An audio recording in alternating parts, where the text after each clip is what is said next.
Овие 3 месеци од летото за повеќето граѓани се резервирани за патување на годишни одмори или викенд прошетки во никоја странска дестинација, а со тоа откако стапи на сила мерката за издавање зелена карта за 1 месец, интересот за издавање на ниво на држава значително е голем, но на локално ниво, поточно во Штип, се ретки лицата кои вадат месечни зелени карти.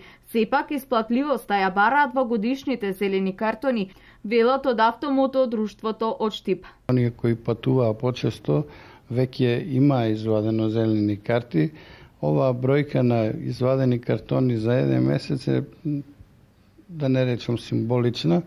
Значи, не осеќаме некое посебно раздвижување и како единствена причина се наведува тоа што оние кои патуваат веќе ги имаат зелените карти. Значи, многу малку се оние кои патуваат за 1 месец, иако јас и во еден од претходните изјави реков, овој месечен картон, доколку се случи да патувате 2-3 пати, веќе е далеко поскап во основа од оној картон кој се вади при самата регистрација на возилото, во периодот од регистрација до регистрација. А според статистиките на Националното биро за осигурување, се повеќе луѓе ја одбрале оваа понуда, а најчести се оние кои патуваат еднаш годишно на летен одмор надвор од границите. Околу 8200 лица се одлучиле за месечна зелена карта. Инаку месечниот зелен картон чини 30 евра за возилата до 66 киловати,